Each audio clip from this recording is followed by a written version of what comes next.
Hello বন্ধুরা, তোমরা সবাই কেমন আছো? আশা করি ভালোই আছো। আমি বেশি ভালো নেই, শরীরটা খারাপ। বন্ধুরা, আজকে তোমাদের শেয়ার করব কলার মোচা রেসিপি। তোমরা সবাই একটি লাইক দিয়ে পুরো রেসিপিটি একদম স্কিপ না করে প্রথম থেকে শেষ পর্যন্ত দেখতে থাকো। আশা করি তোমাদের খুবই ভালো লাগবে।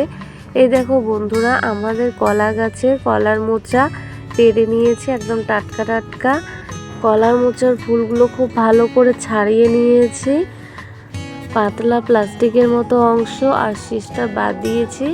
এবার কেটে নেব।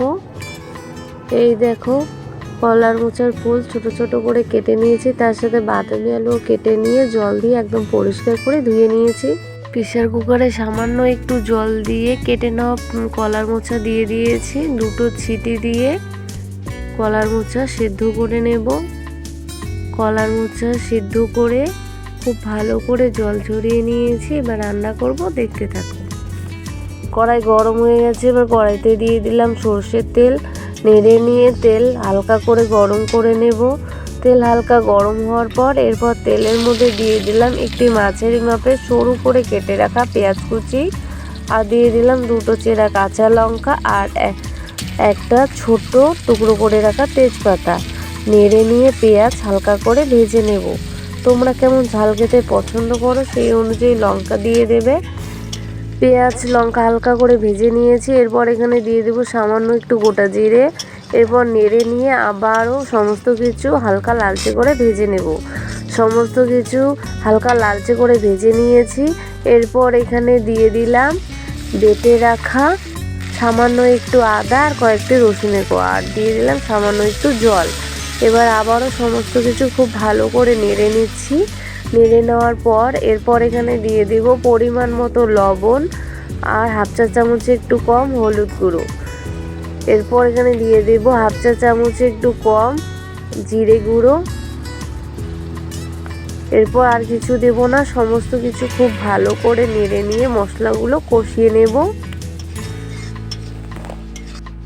মশলাগুলো খুব ভালো করে কষিয়ে নেওয়া হয়ে গেছে, মশলা থেকে তেল ছেড়ে দিয়েছে।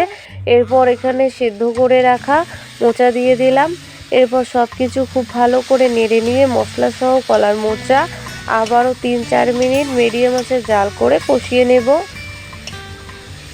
তোমরা যারা যারা এখনও পর্যন্ত আমার চ্যানেলটিকে সাবস্ক্রাইব করোনি, চ্যানেলটিকে সাবস্ক্রাইব করে বেল আইকনটি অবশ্যই অল করে রেখো।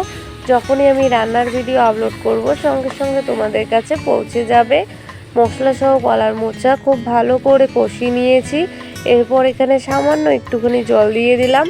এবার সব কিছু খুব ভালো করে নেড়ে নিয়ে আবারও 3 মিনিট মতো হাই আঁচে জাল করে নেব।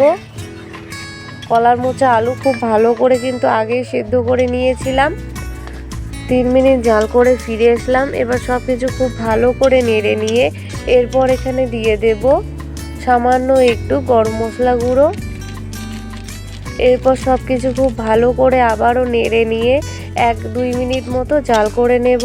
তোমরা অবশ্যই বাড়িতে একবার এভাবে রান্না করতে পারো, খুবই তাড়াতাড়ি রান্না হয়ে যায় আর খেতেও দারুণ লাগে। গরম গরম ভাত, লুচি, রুটি, পরোটা সব কিছুর সঙ্গেই দারুণ লাগবে খেতে। তোমাদের কার কার কলার মোচা প্রিয় অবশ্যই জানাতে ভুলবে না। আমার কলার মোচা খেতে কিন্তু দারুণ লাগে। তোমরা এভাবে একবার কলার মোচা খেলে বারবার খেতে ইচ্ছে করবে, এতটাই ভালো হয়েছে। এই দেখো বন্ধুরা, দারুণ একটি কলার মোচা রেসিপি। আমার তো খেয়ে অনেক ভালো লেগেছে। তোমাদের কেমন লাগলো দেখে অবশ্যই জানাতে ভুলবে না। ভালো লেগে থাকলে ভিডিওটিতে লাইক, কমেন্ট এবং শেয়ার করো এবং অবশ্যই চ্যানেলটিকে সাবস্ক্রাইব করে বেল আইকনটি ক্লিক করতে ভুলো না। আজকে এ পর্যন্তই, দেখা হবে পরের ভিডিওতে। তোমরা সবসময় ভালো থেকো। বাই।